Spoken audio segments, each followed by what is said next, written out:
እዚህ ጋም ሌላ ታወር የጥንታዊ ታወር እያየን ነው። እዚህ ጋር ይታያቸዋል።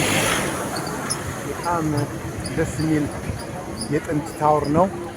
ይህም በዛው በ13ኛው በ12ኛው ክፍለ ዘመን የተሰሩ ናቸው። በተለይ በዛን ሰዓት እዚህ ቼኮስሎቫኪያ የሚባለው ሀገር በጣም የሰለጠነ ሀገር ነበር ማለት ነው እና ያንን ነው የሚያሳየን። ምርጥ ምርጥ የሆኑ ታወሮች ምናምኖች ይሰራሉ። እስቲ እዚህ ጋር አሁን ለማንበብ እንሞክራለን።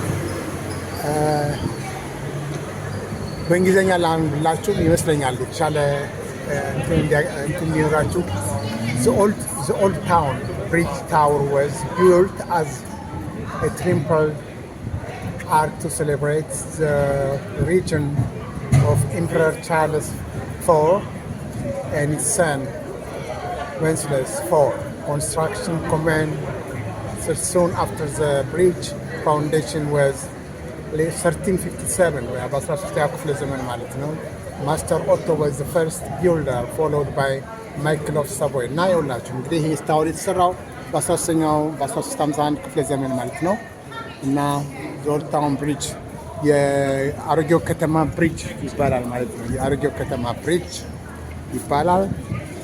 ተመልከቱት እንግዲህ ብልታቫን ባለፈው እንትን ያሳይቻችሁ ነበር። አሁን ደግሞ እዚህ ጋር በድልድዩ ላይ እናየዋለን ማለት ነው። በድልድዩ ላይ እናየዋለን ማለት ነው። ይሄኛውን ታወሩን አይተናል። ታወሩ ይሄንን ይመስላል። በጣም ትልቅ ነው እና ይሄ ደግሞ የብልታቫ ወንዝ የብልታቫ ትላንትና አንሱ እንግዲህ ብልታቫ የሚባለው ትላንትና እንደተናገርኩት ወደ ከዚህ ተነስቶ ወደ ተለያዩ ሀገሮች ይሄዳል። ከዚህ ተነስቶ ወደ ሃምቡርግ ማለት እንግዲህ የጀርመን የወደብ ከተማ ነች እና አሁን እዛ ጋር እንኳን ቱሪስቶች ናቸው። እዛ ጋር የምታዩቸው በመርከብ ላይ እንትን የሚሉት እየበሉ እየጠጡ ባለፉት ትላንትና ማሳይቻለሁ። ቱሪስቶች ናቸው እነዛ። ግን ከዚህ ቃጭኖ በመርከብ ማለት ነው ሃምቡርግ የወደብ ላይ ይደርሳል ማለት ነው። የወደብ ከተማ ነች ሃምቡርግ የጀርመን ውስጥ የምትገኝ እና ቼኮች ወደብ የላቸው። ባለፈው እንደተናገርኩት ቼኮች ወደብ የላቸውም፣ ግን የወደብ ቀረጥ አይከፍሉም።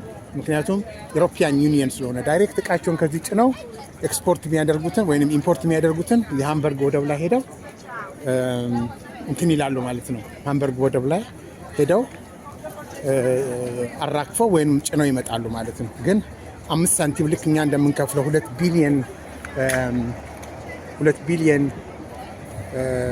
ዶላር እነሱ እንደዛ አይነት ጣጣ ውስጥ የላቸውም ማለት ነው። ስለዚህ ብዙ አይጨነቁም። ወደብ አለን ወይም ወደብ የለንም ብለው ብዙ የሚያስጨንቃቸው ነገር የለም ማለት ነው። ተመልከቱ እዛ ጋር መርከቡ እንዴት እዚህ ጋር የሆነች እንደ ግድብ ነገር አለች፣ ግን መርከቡ በዛ በጥግ በኩል መተላለፍ ያለው በዛ በኩል ያልፋል ማለት ነው። አያችሁት?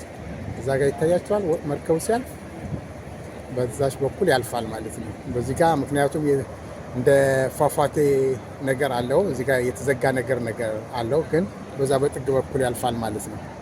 እና በጣም ኢንትረስቲንግ ነው። እዚህ ጋር የሚወላችሁ መርከቡ እየመጣ ነው። አሁን ይታያችኋል። አሁን አንዱ መርከብ እየመጣ ነው እና ይኸውን ትልቅ ድልድይ ነው እና በ13ኛው ክፍለ ዘመን የተሰራ ነው። እንግዲህ ይታያችሁ በ13ኛው ክፍለ ዘመን የተሰራ እስካሁን ድረስ ይሄ ድልድይ እያገለገለ ነው ያለው ማለት ነው። የጥንት ድልድይ ነው እና ብዙ ቱሪስቶች መጥተው ያዩታል። ይህንን ድልድይ ብዙ ቱሪስቶች መጥተው እያዩት ነው ማለት ነው። ተመልከቱ፣ ይታያችኋል። መርከቡ አሁን በዛ በጥግ በኩል ነው የሚያልፈው። ልክ እዛ ጋር እንዳየ ነው በዛ በጥግ በኩል ጠጋ ብዬ ላሳያቸው። ተመልከቱ፣ ቱሪስቱ እንደዚህ እንደምታዩት ነው። በብዛት ቱሪስቶች እንደ ጎርፍ ነው የሚያልፉት በየቦታው። ቱሪስት በቃ የሌለበት አካባቢ የለም። እዚህ ግን የመርከቡን ላሳያችሁ ጠጋ ብዬ እንዴት አድርጎ ይሄ ድልድይ በጣም ረጅም ነው። ወደ 2 ኪሎ ሜትር ይሆናል ርዝመቱ ማለት ነው ድልድዩ በውሃው ላይ እና በዛም ሰዓት በ13ኛው ክፍለ ዘመን የተሰራ ድልድይ ነው ማለት ነው። ተመልከቱ፣ አሁን ያ መርከብ በዛ ጋር አድርጎ ያልፋል ማለት ነው። በዛ ጋር አድርጎ ወደዛ ያልፋል ማለት ነው። አያችሁት? እንደዛ አድርጎ ያልፋል እና በጣም ኢንትረስቲንግ ነው። ይታያቸዋል አይደለ? መርከቡ አሁን ጠምዝዞ በዛ ጋር ማለፊያ አለ ያልፋል ወደዛ በዛ በኩል እና ውሃውን አያችሁት ምን ያክል ትልቅ እንደሆነ የብልታባ ውሃ ማለት ነው። እና እዚህ ጋር አንድ መርከብ እየወጣ ነው እና በዛ በጥግ በኩል ያልፋሉ። ምክንያቱም እዚህ ጋር እንደ ፏፏቴ ነገር ስለተሰራ አብዛኛው ፓርክ ስለተዘጋ ማለፊያ አላቸው። በዛ በኩል ያልፋሉ ማለት ነው። ያያቸዋቸው ሰዎች አሁን የኛው እነዚህ አብዛኛዎቹ የቱሪስት ማንሸራሸሪያዎች ናቸው። ቱሪስት ነው የሚያንሸራሽሩት እና ገብቻ አሳያቸዋለሁ። አንድ ቀን ገብቼ እንዴት እንደሆነ አብረን ለማየት እንሞክራለን ማለት ነው። ታያቸዋል። በጣም ደስ አይልም? ያኛው በዛ በኩል በጥግ አለፈ አያችሁት? ያኛው በጥግ በኩል ያልፋል፣ የኛውን በዛ በኩል ይሄዳል ማለት ነው። ጠምዝዞ በዛ በኩል ይሄዳል ማለት ነው።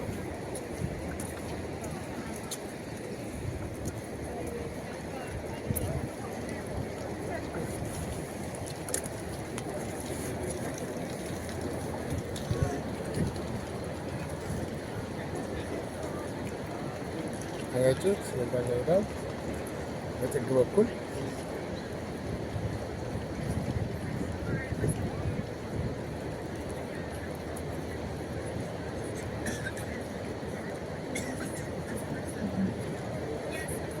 የኛው ሊጠመዝዝ ነው፣ ተመልሶ ሊመጣ ነው ማለት ነው። እየጠመዘዘ ነው። አንደኛው ግን ሄደ በዛ በኩል ማለት ነው። ግማሹ እንግዲህ እንደነገርኳቸው ረጅም ጉዞ ነው። ይሄ ወንዝ የብልታባ የሚባል ወንዝ የተለያዩ ሀገሮችን አቋርጦ ይሄዳል ማለት ነው። አንደኛ እንደዚህ ሰው ይንሸራሸርበታል። ሁለተኛ ደግሞ ለመጓጓዣ እቃ ለመጫኛ ከአንድ ኤክስፖርት ኢምፖርት ለማድረግ ከዚህ ወደ ስሎቫኪያ፣ ከዚህ ወደ ፖላንድ፣ ከዚህ ወደ ጀርመን፣ በጀርመን ወደ ሃምቡርግ ከተማ ማለት ነው። እንደዛ እያደረገ እንትን ይላል ማለት ነው። እቃቸውን ኤክስፖርታቸውን ኢምፖርታቸውን ያለምንም ችግር። ምክንያቱም ኤዩ ማለት የኢሮፒያን ዩኒየን ምንም አይነት ቀረጥ የሚያስከብ ምክንያቱም ውሃ ሁሉም የእግዚአብሔር ነው። ውሃው የህዝብ ነው፣ የሁሉም ሀገር ነው። የአንድ የተወሰኑ ውሃው አካባቢ ስላለ ብቻ የኔ ነው ማለት አትችልም ማለት ነው። እና የኛ የማይገባቸው እንደ ጅቡቲና ኤርትራ፣ ሶማሌ ያሉት ኋላ ቀሮች ናቸው እንዲህ አይነት አመለካከትና አስተሳሰብ ያላቸው። ሌሎች ግን እንደዚህ በጋራ ተፋቅረው በሰላም ይኖራሉ፣ በሰላም ይሰራሉ። እና ይህ ነገር ወደፊት እንግዲህ በተለይ መጀመሪያ ህዝባችንን ማንቃት አለብን። ምን ያክል ግፍ እንደተሰራብን፣ ምን ያክል በሀገራችን ላይ በጣም ተንኮል እንደተሰራ ያንን ማሳወቅ አለ። ብዙዎች የሀገራችን በተለይ ገጠር ያለው ምናምን አልነቃም። ገና ምንም የሚያውቀው ነገር የለም።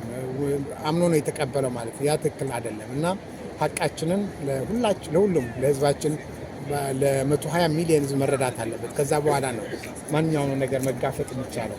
ከዛ በቁጭት ሁሉም ይነሳል ማለት ነው። እና ይህን ለማለት ነው እንግዲህ አይታችሁታል የቱሪስቱን ብዛት እንደዚሁ በድልድዩ ላይ ድልድዩን መጨረሻው ላይ አሳይቻችሁ እንመለሳለን።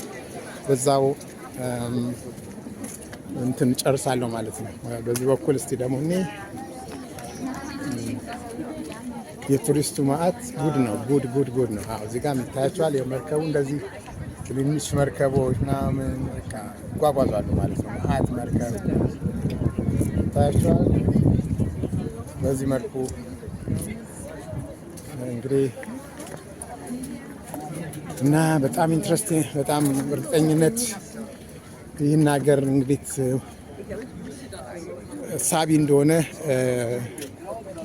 የተገነዘባችሁ ይመስለኛል። እዚህ ጋር ተመልከቱ። እነዚህ እንግዲህ በድሮ ጊዜ የተሰሩ ቅርስ ሐውልቶች ናቸው ማለት ነው። በ13ኛው በ12 በ14ኛው ክፍለ ዘመን ላይ የተሰሩ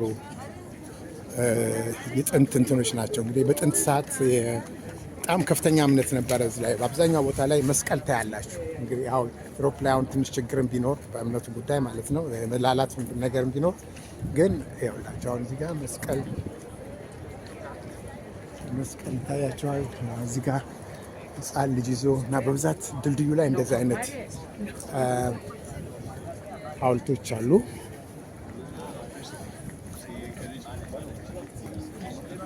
በጣም ብዙ ቱሪስት ነው ያለው።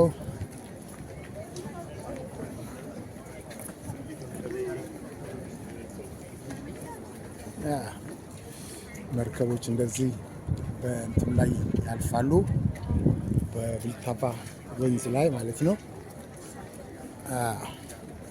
ይህን ይመስላል እንግዲህ ያው ተመልከቱ። የድሮ እነዚህ እንትኖች ሐውልቶች ይህንን ይመስላሉ። ኦኬ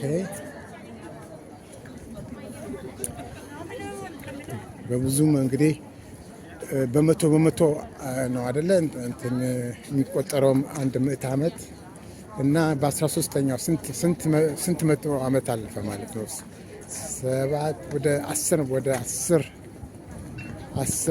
ማለት ወደ 1000 ዓመት ምናምን ይሆናል ማለት ነው በግምት ወደ 1000 ከ1000 በላይ ዓመት ማለት ቀላል አይደለም አይደለ?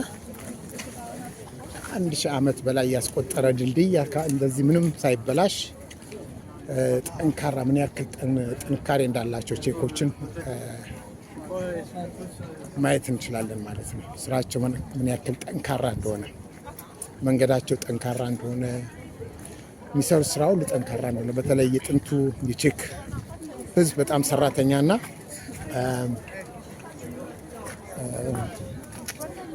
ጠንካራ ህዝብ፣ ታታሪ ህዝብ እንደነበረ ከዚህ መገንዘብ እንችላለን ማለት ነው። እና እንግዲህ በሙሉ እነዚህ የምታዩት ኦልድ ታውን ናቸው።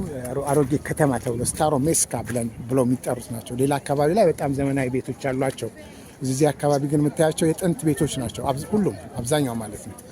እና ህዝቡ ደግሞ ቱሪስቱ ደግሞ በጣም ኢንትረስቲንግ ነው በአሁኑ ሰዓት እንዲህ አይነት ነገሮችን ማየት። የድሮ የግላዲያተር ዘመን፣ የድሮ የንጉሶች ዘመን ምን ያክል ስልጣኔ እንደነበረ ፍንትው አድርጎ የሚያሳየን ይሄ ፕራግ ላይ ያለው የስታሮሜስካ ወይም ደግሞ አሮጌ ከተማ በደንብ አድርጎ ያሳየናል ማለት ነው። እና ስላያችሁን በጣም አመሰግናለሁ። በሚቀጥለው ቪዲዮ እንገናኝ። ደህና ሁኑ።